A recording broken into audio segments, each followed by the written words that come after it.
Welcome to Nevertheless, a show dedicated to organic leaders and leaderpreneurs. Today, you will discover how to discern your essence and live powerful.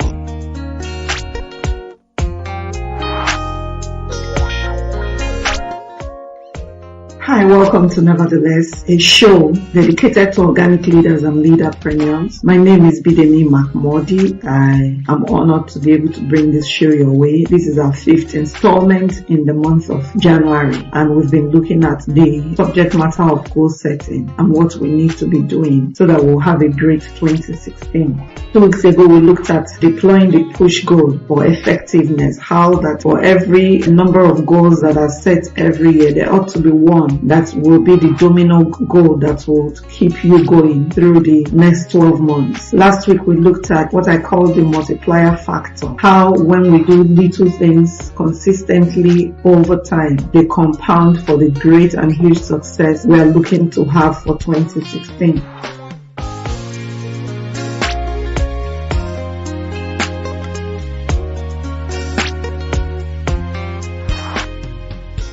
On today's show, we'll be continuing with the broad subject matter of goal setting. Then we'll be looking at it from what I call the accountability effect today. It was Bazam Tarazi, the author of a book called The Accountability Effect, that said that an existence that isn't a shared existence is no existence at all. An existence that isn't a shared existence is no existence at all. What this means is it doesn't matter how great you've done as one person alone on your own, not relating with others or connected to any other person. That will just be very shallow success. So we want to look at, like I said, the accountability effect. How does being accountable affect the goals that we set for our year? And what can we do so that we will be sure that we remain accountable to the goals that we've set or the things that we've been called to do? We'll also take a look at what the benefits are to us and to what we're pushing if we do get to be accountable. And of course, we're going to be looking at the kinds of people that we can ask to hold us accountable. It's been the Nevertheless show so far. I'm still Bidemi Mark-Mordi, and I'll be back in a bit to continue the show.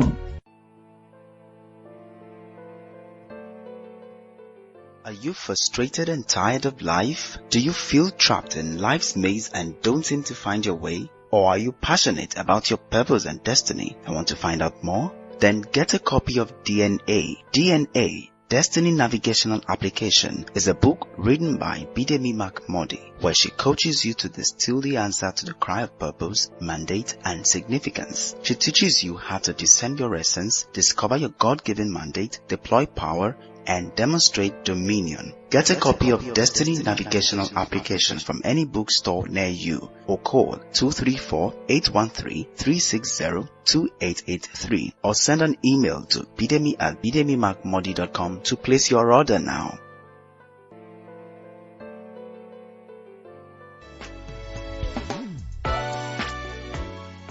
Welcome back. In Matthew 25, there is a parable that was given by the Lord Jesus, and it's a parable known as the parable of the talent. And to just summarize the gist of that parable, what had happened was a nobleman was going to leave and travel to a faraway land for a while.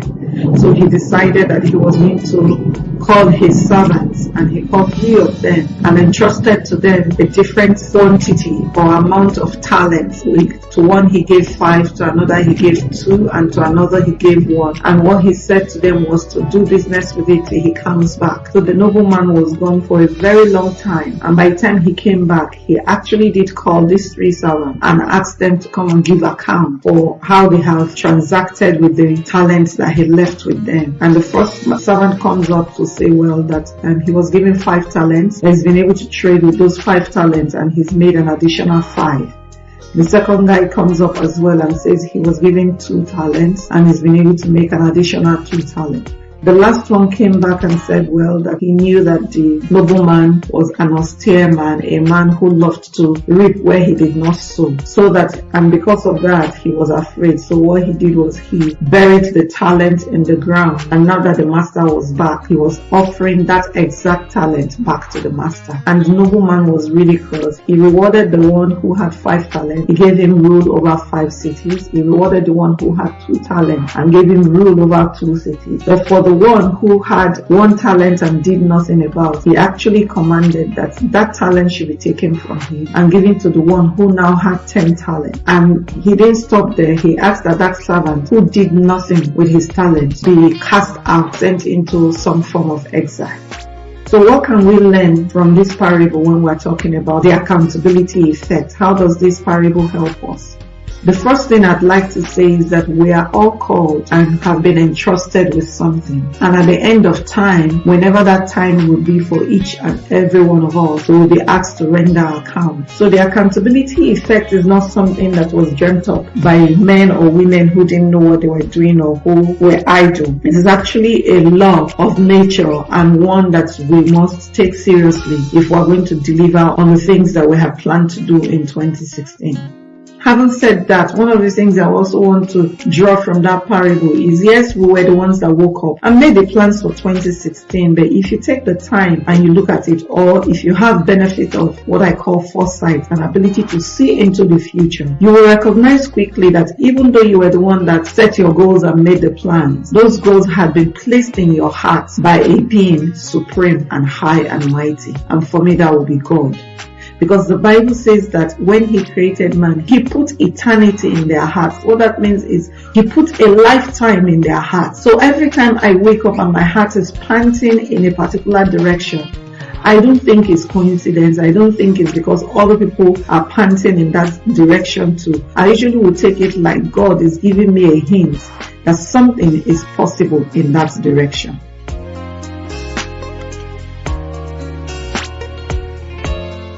Having said all of this, what is the accountability effect? To be able to tell us what the accountability effect is, maybe I'll first begin by defining the word accountable.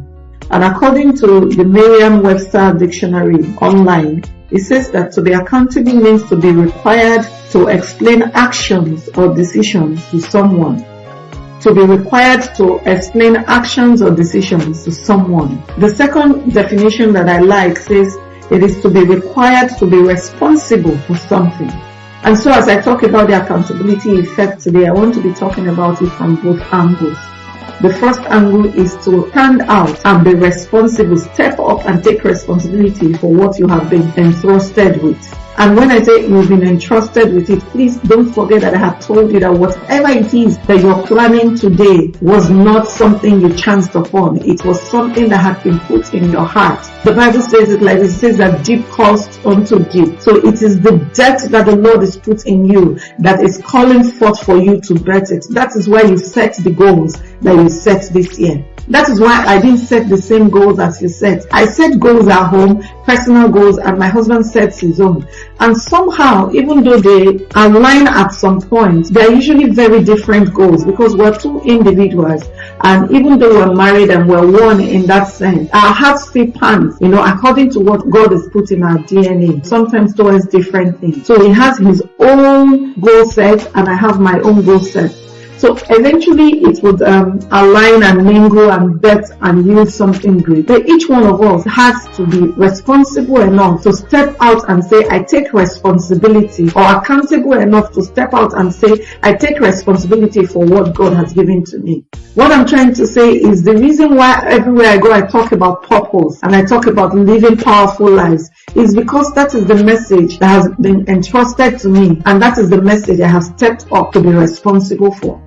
So don't look at your goal sheet again and think, oh, this was just something I decided to do. No, you did not decide to do it. That you put on your goal sheet that you're going to set up an orphanage is not because you're an orphan today. It is not even because you were taken care of by others in an orphanage. It is usually because there is something in eternity that God wants to achieve and He decided to put that thought in your heart. So the accountability effect says, get up, step out, and take responsibility for what has been delivered into your hands. This is taking your why further to understand that if you stay responsible to the goal or the vision. Remember last week we talked about the multiplying factor.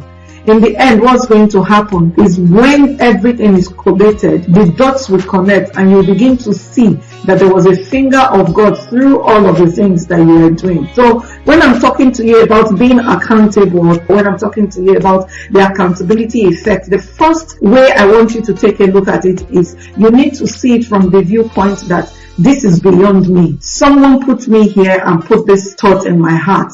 And so if I go through this year and I don't deliver on it, someone someday is going to ask me to render an account. I'm sure that maybe the servant who received 1 talent had concluded probably that his master was not going to come back, or maybe he thought he wasn't going to come back soon, or maybe he thought when he comes back he might not be asking for anyone to render account. But on this day the noble man came back and he did ask that they render account. So the question I'm asking you is, what will you be responsible for this year? Because sometimes the reason why we set goals and we don't pursue them, or we don't push through the challenges that we may face so that we can deliver on those goals, is because we don't recognize that beyond us, that goal was put in our hearts by someone. The other arm of this particular train of thought I'm talking about is that everything that's been put in your heart by God is put there for the benefit of humanity. In my book DNA, I talked a lot about that particular idea or principle that we're called, according to Genesis chapter 1, to not just become fruitful and multiply and have dominion, but that He's called us to, at the end of the day, replenish the earth. So everything that you have set your hands on or you set your mind on to do in 2016, in the end of time, ought to have added value to someone else. Somebody else somewhere will benefit if you follow through on your goals this year. And if you've never had a reason to want to push through, I think that is more than enough reason to know that somewhere in eternity, somebody is going to be asking me to render account, and to also know that there are people here on earth whose everything will be riding on the fact that I'm able to deliver on this goal. So we're still talking about the accountability effect. When I come back, I'm going to be looking at the second way that we can arise and become accountable.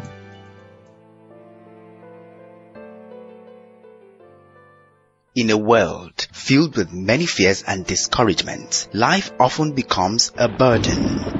For those who know the way, life's just simple. Don't worry, you're not alone on this life's journey, as Bidemi shares powerful insights and principles from her everyday work and life experiences in her book, Nevertheless. Nevertheless is a book designed to encourage and equip you to face life with courage, hope, and determination. Get a copy of Nevertheless from a bookstore near you or call 234-813-360-2883 or send an email to bidemi@bidemimark-mordi.com to place your order now. I guarantee you will make it nevertheless.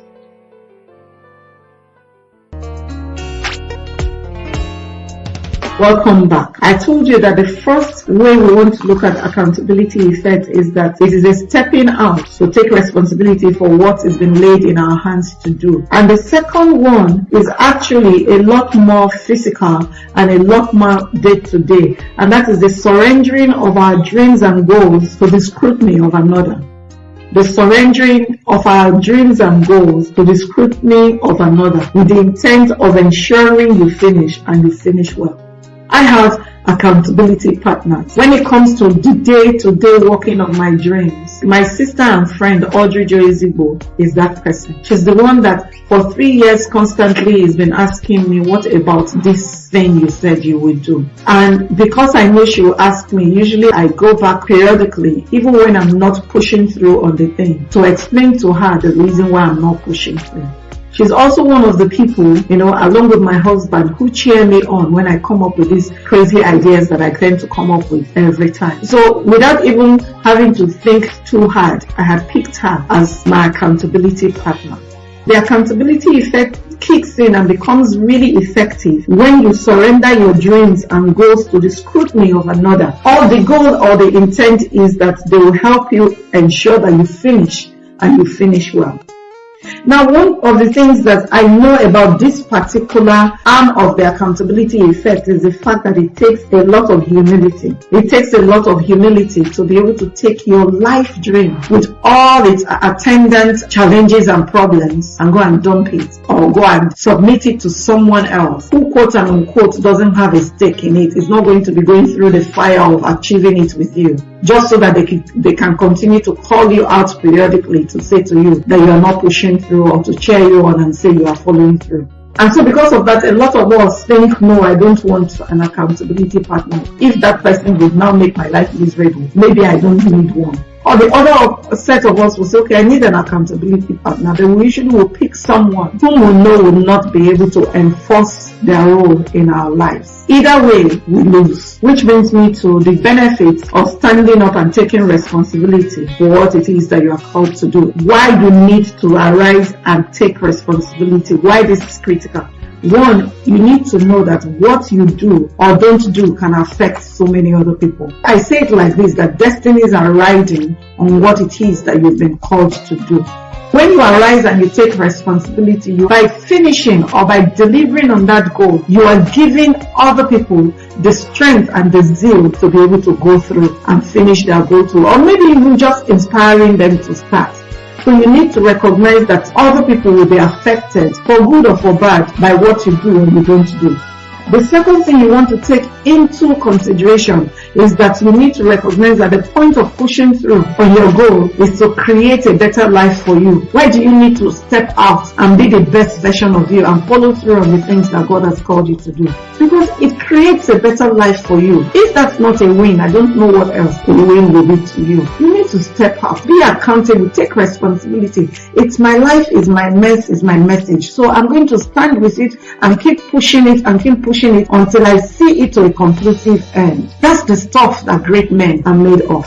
The third thing that you want to consider is that you are not the boss of you. Someone else puts the idea in your heart. So if you don't follow through, he expects a report at the end of your life, and you don't want to be that person who will be twiddling their fingers just because they did not follow through on the dreams that God has put in their hearts. The fourth thing is that what you do or what you don't take responsibility for, you are likely to lose. What you don't take responsibility for, you are likely to lose. I know a few people who were very gifted in certain areas, but because they sat on their fannies and did nothing with those gifts, they never got better, and ultimately they lost out on utilizing that gift. And every time I think about those people, I say to myself, no, Bidemi, you must die empty. Everything that is been packed inside of me, I must deliver before the final curtain call comes for me. So we're still looking at the accountability effect. We're saying that every dream that is in your heart was put there by God, and that is one major reason why you must follow through. We're also saying that except you have someone who can call you out and hold you responsible, to whom you would actually have to report to periodically, you may not be able to follow through on the dreams that are in your heart. So what are the benefits of, taking the principle of the accountability effect on board and pushing it through? One is that when you have an accountability partner, you have another good head to help you think through your goals. Whenever I have something that I want to do, and even in businesses and management, this is done a lot. That's the point of strategy sessions. When you have an accountability partner and you have a dream, the first meeting that you want to have with them to begin to discuss this dream helps you tell them all the things that you want to do. And usually, at least with my own accountability partner, she comes back to me with questions, and those questions, upon answering them, usually will help me refine what it is I am doing. The other benefit of having an accountability partner is you have another reason to follow through. Someone who believes in you and will be pleased if you do what it is that you want to do, and will always remind you of your why, is rooting for you. There's someone cheering you on. Sometimes when I just think of the fact that there are people, one or two people, my husband, Audrey, Coach Anna McCoy, who are saying to me, Bidemi, you can get it done. It just energizes me, and even when I feel tired, I find the strength to want to push one more time. The third benefit of having an accountability partner is that you are now aware that it's no longer a secret what you set out to do. Long time ago, I did a blog that I called the PDA, public display of accountability. This is one way to get your work done. Just tell someone about what you want to do, and just realizing, especially if you're pushing your life with integrity, just realizing that you had given your word, for me, is enough reason for me to wake up in the dead of the night and continue to run. Because I honestly am afraid. I don't want to get to a point in my life where people would say, look me in the eye and say to me, you said you would do and you did not do. That just spells a lack of integrity, and I'm determined not to be that person who lacks integrity. So now you know it's no longer a secret. When you set your goals by yourself in your office or in your bedroom and you don't follow through, and nobody knows about it, you may not feel as bad as when someone else knows about it and has called you out periodically, yet you did not follow through. The fourth benefit of having an accountability partner is, upon achieving the goal, there is at least one person you can celebrate with. Just for someone to stand and say, I knew you could do it and now you've done it, congratulations. It's really nice to be able to hear that. So you want to also think about the end results. Okay, when I'm done, I will not even have to celebrate alone. If this will not be an empty victory, there will be at least one other person who can celebrate with me. The fifth benefit of having an accountability partner is you get the opportunity to help this individual as well. I talked about Audrey years ago. She holds me accountable and I hold her accountable. What that means is she's growing and I'm growing. In these 5 years thereabout that I've known her, we have both grown together a lot. It's the same thing with my husband. He says to me, you need to do this, and I say to him, have you done that? And we help each other to grow by holding each other accountable. The sixth benefit of having an accountability partner is that it gives you the impetus to live a life beyond the ordinary. Every time I look at what my husband is doing, every time I look at what Audrey is doing, every time I look at what Coach Anna McCoy is doing, I want to do more because I can see that they are taking their lives in leaps and bounds, and I don't want to be the ordinary person amongst them. They inspire me to want to do more. So when you have an accountability partner, especially one who is moving with their goal too, you are bound to live a life beyond the ordinary. The seventh benefit of an accountability partner is when you finally do, at least one more person may be inspired to give their own life goal a push. I can tell you so many things that Audrey has inspired me to do, and I can also tell you so many things I have inspired her to do. That's what it is. It's one hand washing the other, and before you know what is happening, both hands are clean. That's the power of having an accountability partner. So how do you discover, or how do you choose accountability partner? Point number one, you must be sure that this person wants to make you better. So the question to ask when you are picking an accountability partner is, who makes me better? Whose track record in my life has constantly proved that they want me better? That's one great person to pick as your accountability partner. The second question you want to ask is, who believes in me and wants the best for me? There are lots of people around us that just mouth the things that they wish that we would do, or that they mouth things about us and to us. But not every one of them that believes in us. So you want to make sure that your accountability partner believes in you. The third question you want to ask is, who do I trust and who trusts me? Because trust is a big issue when it comes to accountability. There are things really dear to my heart that I share. With my husband, I'm 100% sure that I'll have safety. But with friends and other people, it's not usually like that all of the time. But the people I have picked as my accountability partners over the years are people that I can be sure that I trust them. And they trust me too. They don't share their personal issues with me and I go blabbing. Just the same way, I don't share my personal issues with them and go around town blabbing about it. Question number 4 is, who are you not afraid to be real to? Who are you not afraid to be real to? A lot of us have different personalities and we show different faces at different events and different occasions. You cannot have an accountability partner who doesn't know the real you. So you want to choose someone who knows you for who you are. That's a great way to pick an accountability partner.